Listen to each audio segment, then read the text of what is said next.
This is the Vacation Rental Success Podcast, keeping you up to date with news, views, information and resources on this rapidly changing short-term rental business. I'm your host, Heather Bayer, and with 25 years of experience in this industry, I'm making sure you know what's hot, what's not, what's new, and what will help make your business a success.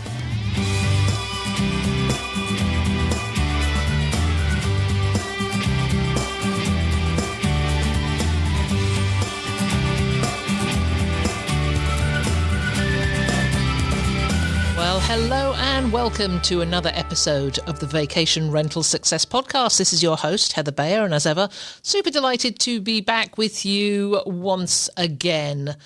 Well, if you're listening to this on the day of publication, it's just a few days before the VR Nation conference in Austin, and I'm super excited. Can't wait to sort of kick off my conference season. I know that a few people have already been to events so far this year, but this will be my first of 2025, and I am really looking forward to catching up with people that I haven't seen for such a long time. And I really like the idea of this conference. The theme is in with the bold, out with the old, or it could be out with the old, in with the bold. I don't know. It's one way or the other. I will put a link to it on the show notes, just in case you want to get a last minute ticket and come along and see what is going to be quite a unique conference, I'm quite sure. And one of the people I'm going to see there at the weekend is my guest on the show today. So have you ever found yourself in a position of leadership? And I'm sure a lot of you listening are in positions of leadership, but you've thought, wait, however did I end up here? This is not what I planned. And you're not alone. Most short-term rental managers don't start out with a team. I've interviewed so many property managers on this show over the years. And when I ask them that question, how did you get into this business? Usually they start with, I had a property of my own. Or my parents were running a short-term rental or running a bed and breakfast or running a small hotel. And so I got into hospitality like that. And you just tend to start out solo, cleaning properties, you're handling the guests, you're answering the phone, doing it all yourself. And then all of a sudden, you're hiring a cleaner. Then there's a maintenance person. Then there's a virtual assistant. And all of a sudden, before you know it, you're the boss. But no one handed you a leadership manual. And I know this story all too well because that story was mine. For years, I was a solo entrepreneur. It was just me doing all the things consultancy-wise. I managed my own day, managed my own schedule. Everything was done the way I wanted it. But that changed when I co-founded Cottage Link Rental Management. Suddenly, we had a business that was growing. And we brought on our first employee, who was a bookkeeper and office manager. And she'd spent 17 years at the same bank before joining us. But she'd never led a team before. And she was looking to me for guidance because we wanted her to come in and eventually be, as I said, office manager, take over the team. But the trouble was, I had no idea how to be a leader either. And then came more staff, and I had to become a supervisor, an HR manager, a coach. And quite honestly, it did not come naturally to me. I struggled with that transition. And I know so many of you are in that same place. That's why I'm so excited to share this episode with Ali Cammelletti. She is a leadership coach and the founder of Spark Your Mindset. And if you've ever been to a conference and been to one of Ali's sessions, you will have been inspired by her. She just has that aura that inspires people to follow her. She's a natural leader. She's spent 2 decades helping hospitality professionals grow into confident and effective leaders, even when they started out with zero experience.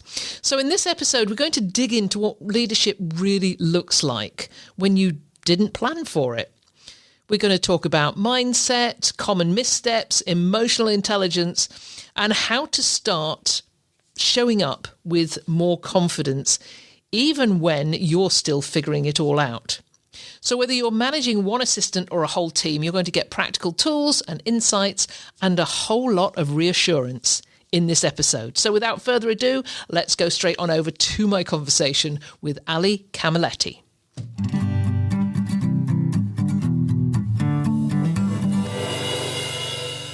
Well, I'm so excited to have with me today Ali Cammelletti from Spark Your Mindset.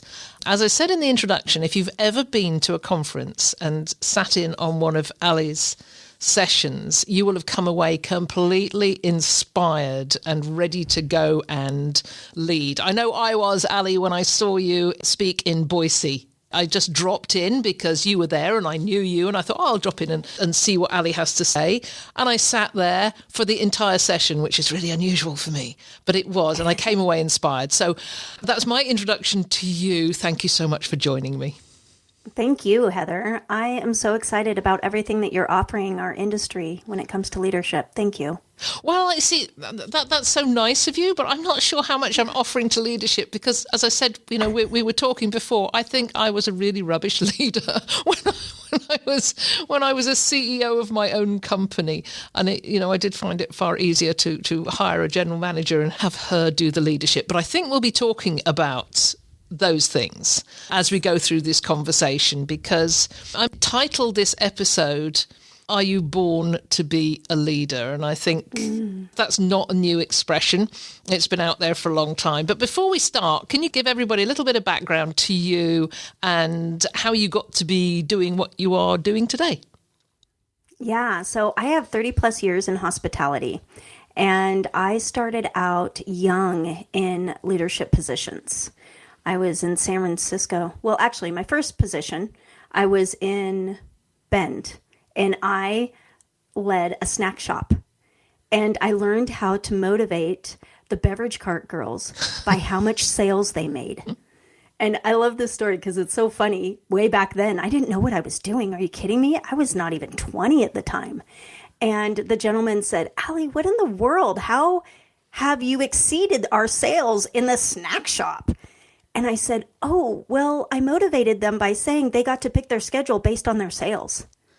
And it went through the roof, because if you know a beverage cart on a golf course, you know that you've probably maybe ran across somebody that's sleeping in the trees, right?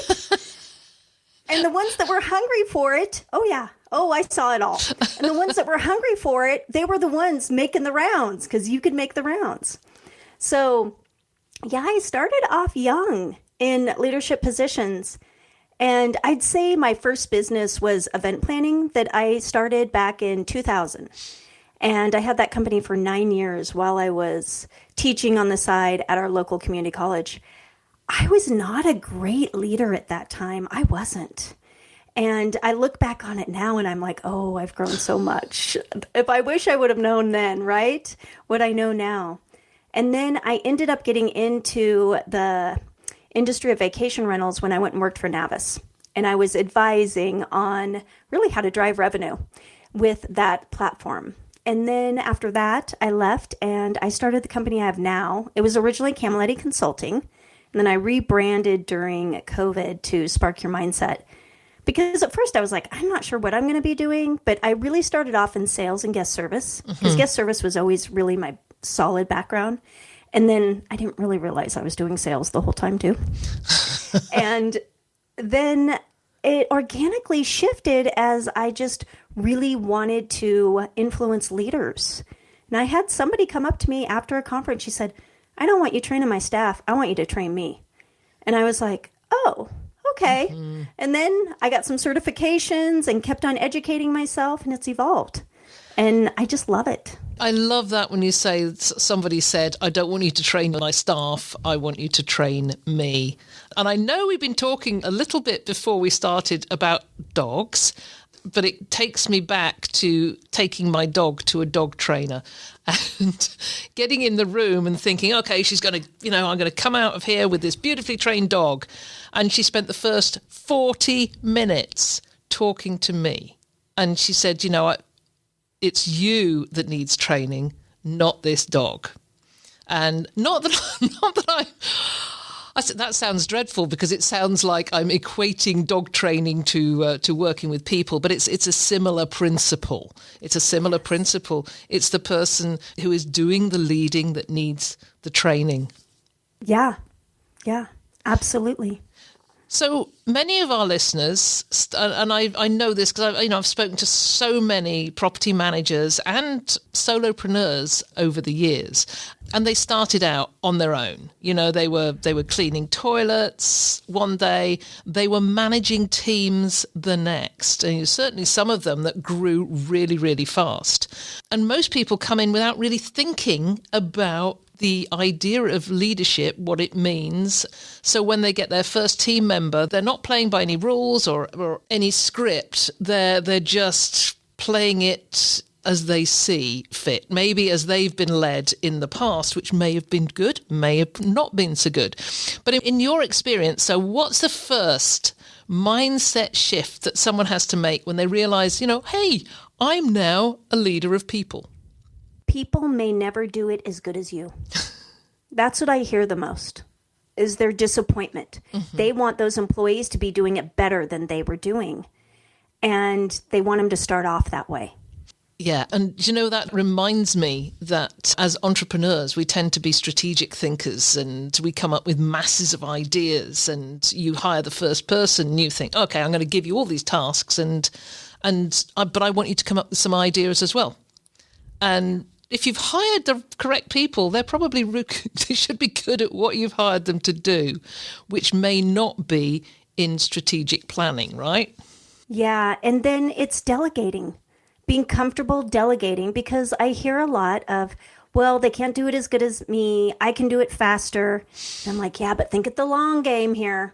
You can do it faster at that moment, but over a year's time, how much time are you soaking up by you continuing to do it and not allowing them to do it? Give them the tools, of course, first on how to do it, then allow them to do it, and then go back and check in with them and see how they did it and give advice so that, they can grow and do it as good as you eventually. So is there a time to hire somebody? Because often we hire at that point where we're desperate. Yes. I've got to take somebody on because I can't do it all myself anymore. And then you take someone on and then you feel that you don't have the time to tell them exactly what you want. So how do you deal with that? Oh, I just had this conversation yesterday. And what I recommend, because in vacation rentals, what we find is there can be those growing pains and you're like, I don't know if I have the money for the payroll, but I'm stretched so thin, I can't do this anymore. Right? Mm-hmm. And so what we were talking about in that company's situation was the position of a salesperson, right? They have a guest service person that's remote, but an on-site salesperson. Now they're coming into summer, they're primarily winter client, right? But what we talked about is a salesperson that's on site, you can potentially cross-train them to help with inspections as needed in the summer at times. And so learning how to be strategic that way in your hiring.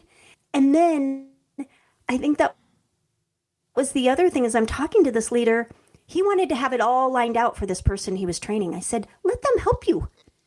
You have the outline, but they're going to learn, and they're going to learn what they wish they would have known during that training. Have them help you with the training. Mm-hmm. And don't feel like you have to know all the answers and put it all on you. Yeah, that is so important. So let's go back to leadership in the biggest terms. Can it be learned? Or are some people born to lead? And I know we do all the psychometric testing, the predictive index, the culture index, the Myers-Briggs, whatever is the going thing, which might say, hey, you are a leader. But what if it says, no, you were not, you're not sort of designated via the psychometric results to be a leader? What happens then? I'm an optimist. I believe that anyone can learn to lead if they really want to. Do I think that some are naturally born leaders? Yes. Do I think they still have areas of opportunity? Yes, because I've worked with them. But I've worked with people that are like, I'm not really a leader, I don't know how, and has had huge growth in the time that I've worked with them. It goes back to will. Now, if I'm working with a leader that when we talk about ideas and all they give me is excuses, I would call that person maybe more of a follower than a leader. And I've encountered that. And I've had to have that conversation of, I know you have this person in a leadership position, yet I've worked with them for a while now, and I continue to see that those skills aren't there and the will isn't there. So I recommend repositioning them in your company. Yeah. But what if that's you? What if that's you that doesn't really have the will? And this, I guess this was me. I believe that those people, when they're in the right seat, will eventually see, oh, this is so much better. I hated what I was doing, and I had no idea how much I hated it. Yeah, I talked to Steve Trover quite a lot about this, getting the right person in the right seat. And I know from my own experience that I was just not cut out to be a leader. I have lots of ideas. I'm a dreamer, but not a leader. So what I did was hire somebody else to come in and cover that level of management that just wasn't in my wheelhouse. And it left me free to have the ideas, which I could then filter down to her, who then delegated them out to others. And I know that's, to a degree, you've got to have that sort of money when you're going to hire somebody at that level. But you can do it fractionally. You don't have to have somebody that's full-time. So Correct. Can you give me some examples of maybe somebody who you've worked with, and obviously no names, but somebody who has, when you started with them, they weren't really leadership material, as, if they were applying for a job, perhaps they wouldn't be leadership material, but they're in this role as the CEO of a company, and you're helping them to grow their leadership skills. So I'd love to hear how this has worked. Yeah, I think of somebody specifically that was an office manager that ended up getting promoted into a general manager during the time that I was working with her. And when we were working together, she just hadn't been in those positions yet, and she was now a manager. And I feel like the majority of people that are kind of trying to make that shift, something's getting in their way, right? And I have this diagram of the shift that you go from independent to interdependence. Right? And it starts off further down the line, but that's that pain period that so many leaders struggle with, because they're independent, they know how to do the things, they're great at what they do, they've gotten accolades, that's how they get promoted. But then, now how do you find the love for nurturing others and growing others that are under you and walk by their side to help them do the tasks at hand without you doing it all still? And that's the shift. And I asked her one time, I said, what do you think made that shift? And she said, it was actually my son. And he said, and I cannot remember the exact quote, but she basically alluded to him saying that, you can't do it all for me, Mom. Let go. Right? And there's all that out there right now with Mel Robbins, right? Let them. Let them. Well, right? That's a little bit different, but there are some connections here of how do we then get excited about other people's growth and not be so focused on how we look as leaders. And that's what I feel really gets in the way of true leadership. And sometimes what those obstacles can be are insecurity, shame. And so how do you bridge that place to go into curiosity and love? You can narrow it down to something very simple. Ask questions. Stop trying to show you have all the answers. Ask questions, lead them there, get them to come up with the answers. They will grow that way and learn. Yeah, I really like that. But how do you begin to do that? Someone who's suddenly responsible for a team like this person, you're going to start feeling out of your depth. Where do they begin? What's that first step that takes them into this shift? Self-awareness. Self-awareness, I might not know what I'm doing. And I do believe that self-awareness is the key. And that's that curiosity piece of how can I do this better? How can I grow this team to be the team I want them to be? And being humble enough to seek outside resources. Like you said, you sought outside resources when you're like, oh boy, this might not be my strength. Mm-hmm. You went and got those. But that's what gets in the people's ways if they are not willing to. And they're like, no, I know all the answers. They just need to do what I say. I run into that a lot where they're trying to push instead of like, let's open those hands and allow and guide instead of push. Mm-hmm. It's the definition of insanity, doing the same thing over and over again. Come on. Yeah, expecting those same results. So, okay, self-awareness. Now, that's not always easy because that requires a certain amount of introspection.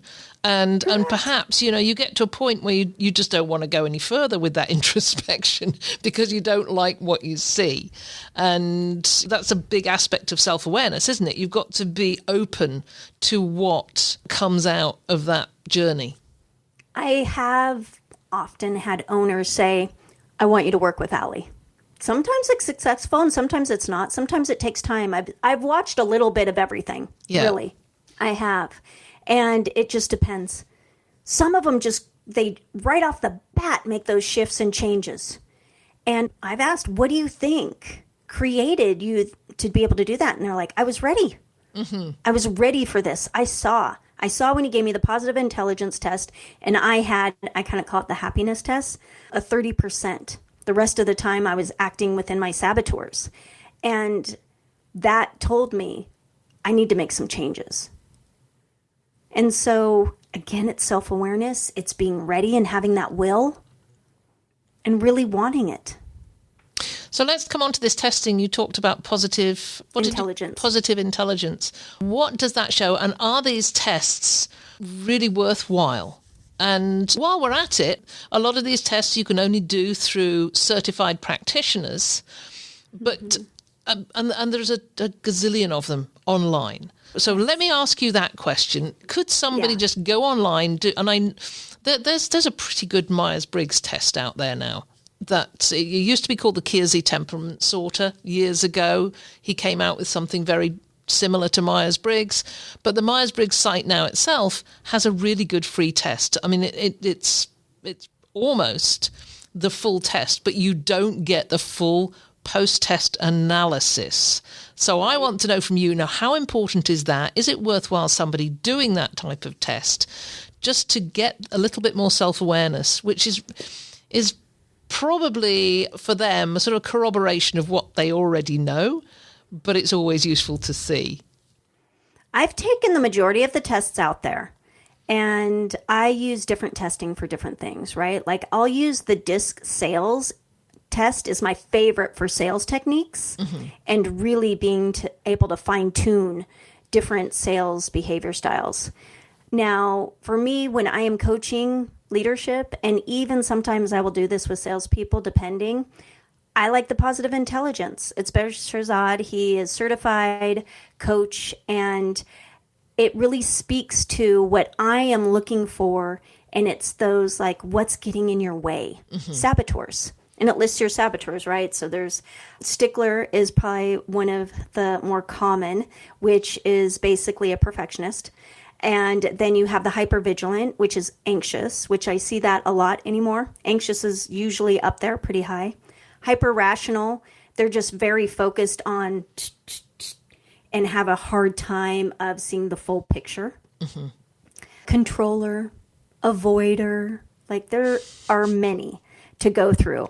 But I feel it allows them to see what's getting in their way. And then we go back to like, name it to tame it.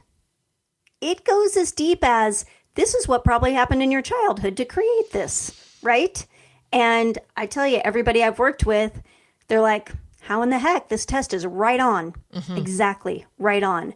And so it allows me to get in deep with them. And then we can go into, okay, if you're trying to delegate, what's getting in the way?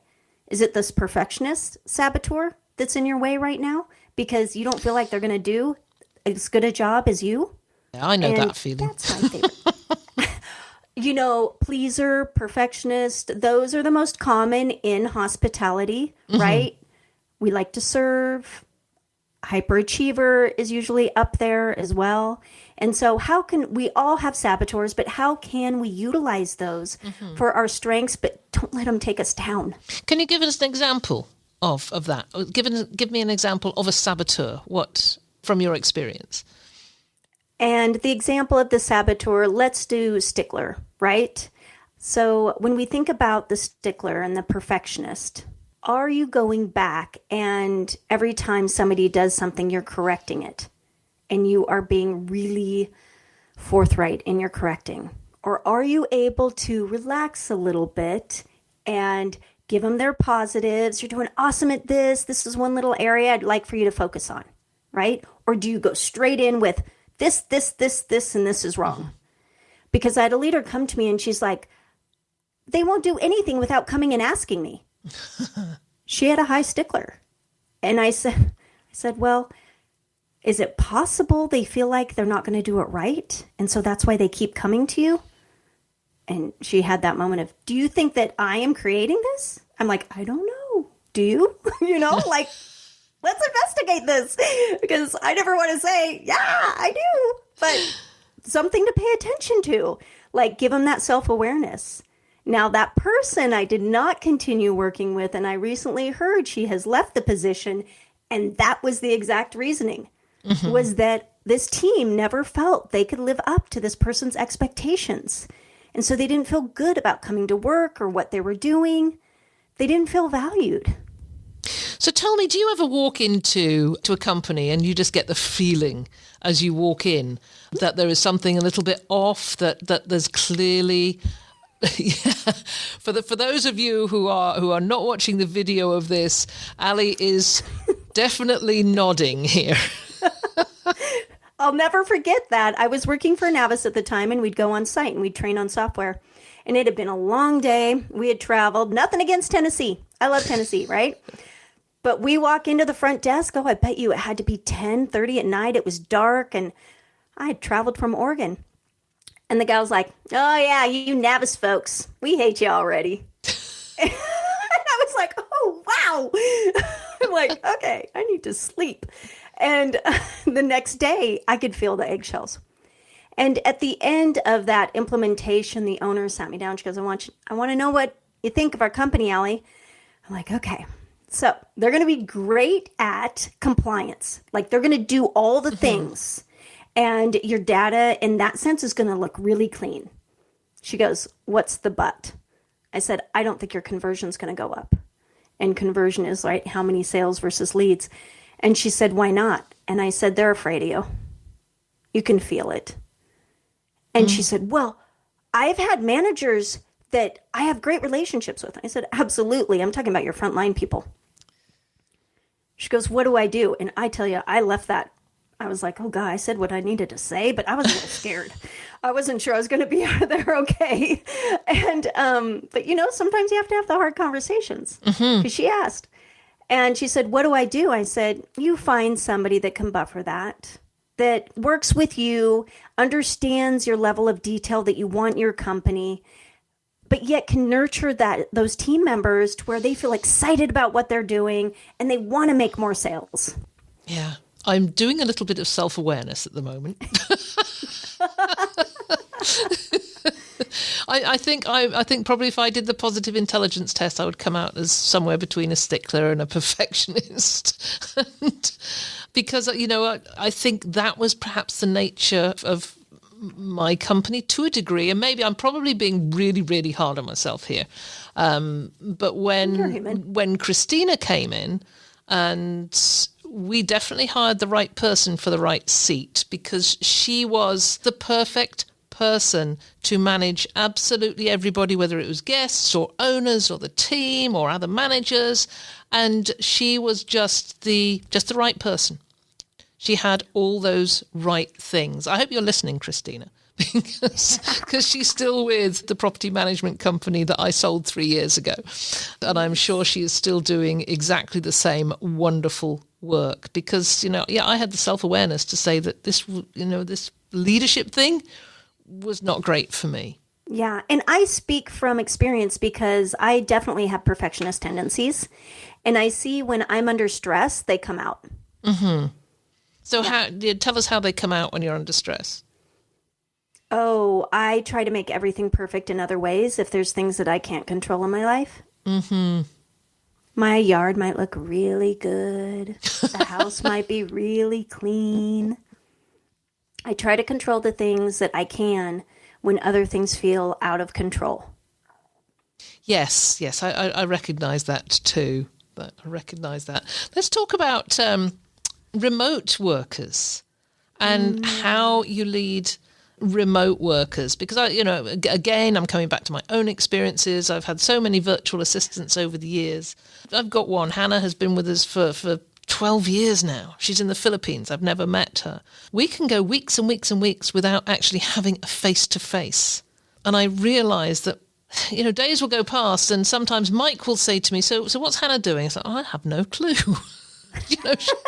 I don't know. She's probably taking a few days off because I've given her nothing to do. So that relationship is a very different one. But it's a special one because so many people now are using remote assistance. And is there a special way of leading them? Yeah. I have someone that works with me on my podcast, Dolan, and he's in Bangladesh, and lovely gentleman. And we decided at first what we would do is I would outline, and I have a timeline of all of my podcast responsibilities, who's in charge of them, and what date they're supposed to be done. Mm-hmm. And so we're able to do that because of he's kind of sleeping, right, when I'm awake type thing. And so that's how I do it with him. I think what happens is people get really uncomfortable often, I see in vacation rentals, when they don't know what they're doing and it's hard for them, right? Especially if they want to be able to see everything they're doing. Mm-hmm. And it's important to keep tabs, but I always recommend you check in with them every day virtually in some way and face to face on video at least once a week. And then in the situation where there's a sales team, because this is an area that I really dive into, I recommend that you score calls and you look at all of those metrics of handle times and response times, right? Because you set guidelines on what your expectations are of a company with those guidelines, mm-hmm. and you hold them accountable. And boy, I tell you what, one of the biggest areas in vacation rentals I see that gets missed is how to hold people accountable. How to hold people accountable in a leadership way that makes them feel valued and get stuff done. Mm-hmm.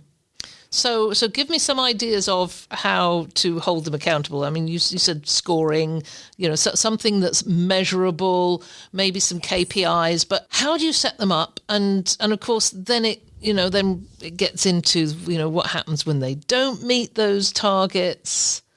And what we allow, we encourage. Yeah. So if they don't meet the targets and you don't do anything about it, why should they meet the targets? Yeah. Right? And eventually, sometimes you find it's not a good fit. Mm-hmm. I had this team that for sales that I was coaching, and they were remote, and they did not show to be motivated by incentives at all. And as Michelle Marquis will say, if you are not motivated by money, you are not a salesperson. And that does come into play. And so you need to hold them accountable by setting the expectations, checking in to make sure, do they need any support with those different pieces, like listening to their calls, coaching them on what they could be doing differently, giving them resources and educating them on how to get to those marks. And sometimes you find it's not a good fit, and knowing when it's not a good fit, to be okay with I don't think it's a good fit. Yeah. It just, while you're talking, it just sort of brings to mind that this leadership thing, it's complex.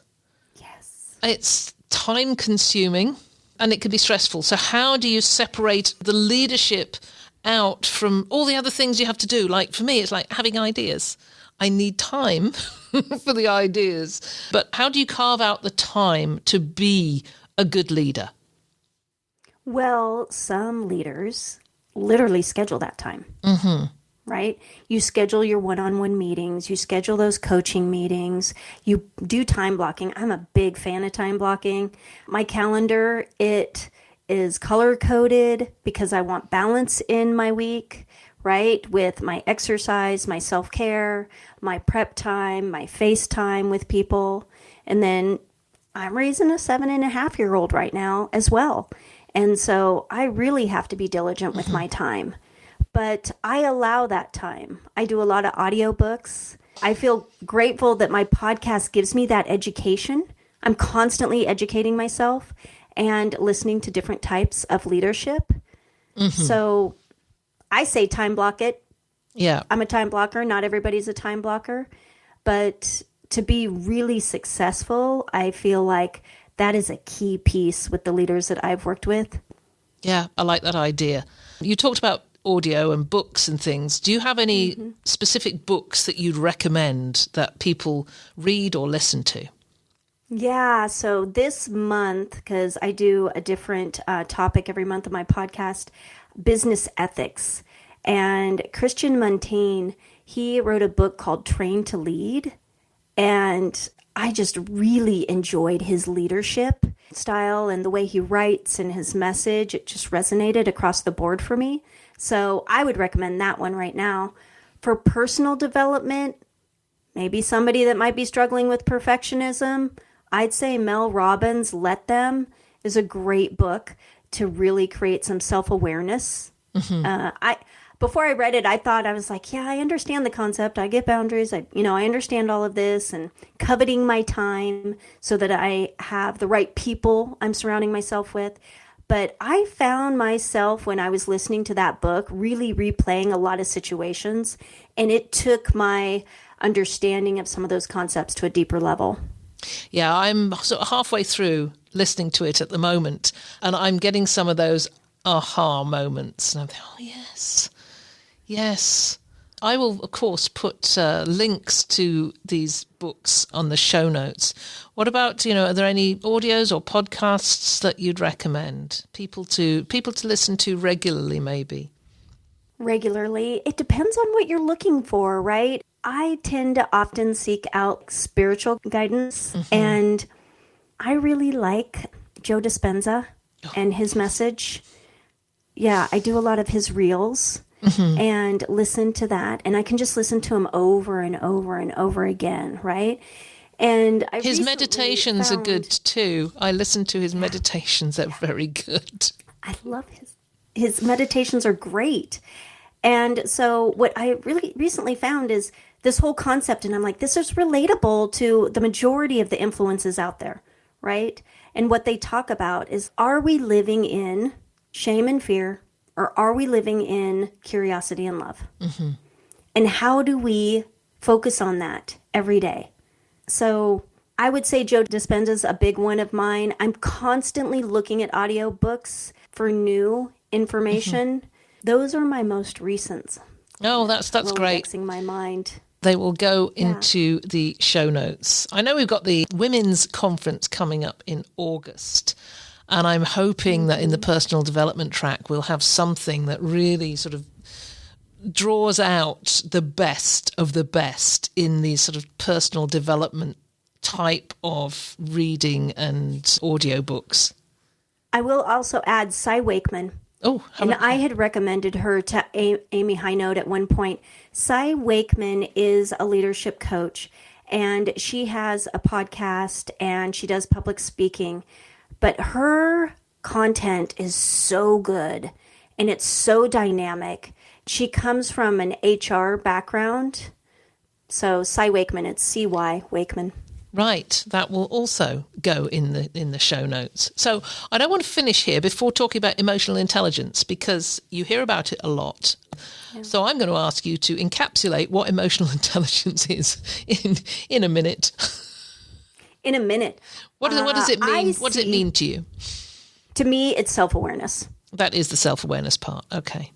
It's self-awareness. Like, are you emotionally intelligent enough to reflect on different situations, assess them, and not to get me wrong, because this can be a form of anxiousness, right?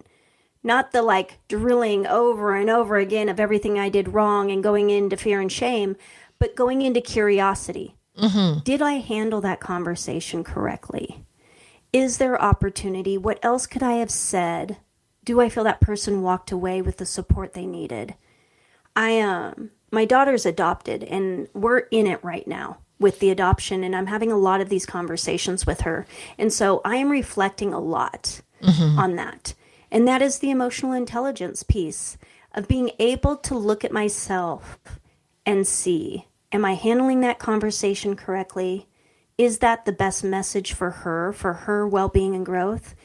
And if I'm feeling like I don't have these answers, getting the resources. And right now I'm part of an adoption group through our agency because at her age it's coming up, right? Mm-hmm. She's asking questions and it's all coming up. So that's what I would say emotional intelligence is. The minute if somebody, if something doesn't go the way you want it to go and you get defensive and start projecting of like, it's their fault, they're this and they're that, it's time to look at yourself. Yeah, I love it. You just put it so simply, with fear and shame on the one side and curiosity and love on the other. So I think we've all been in that situation where we've had an encounter with somebody, whether it's in a leadership role or in any other role, and you've come away from it and thought, oh God, that really did not go well.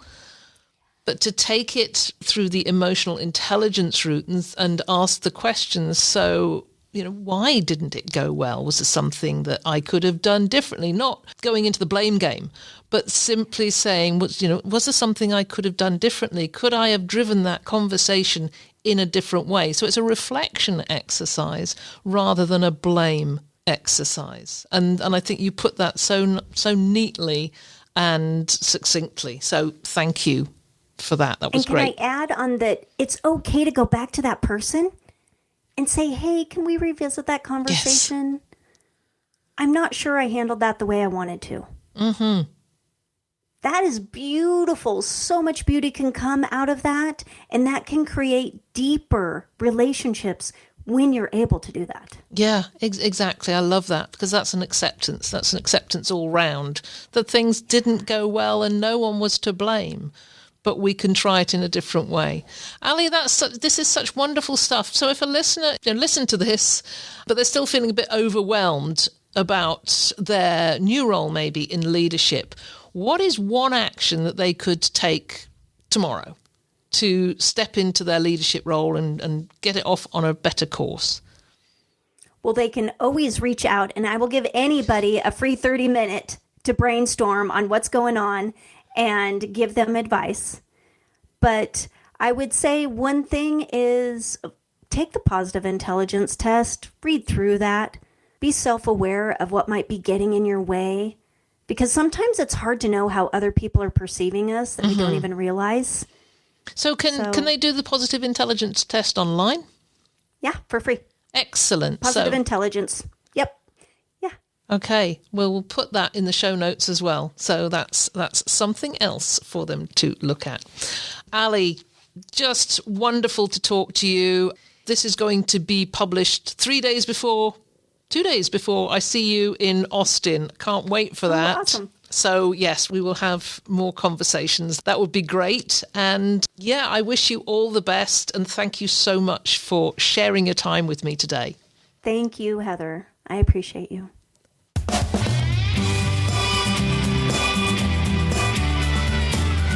Well, thank you so much, Ali Cammelletti. That was fantastic. So I hope this conversation sparked something for you. See what I did there?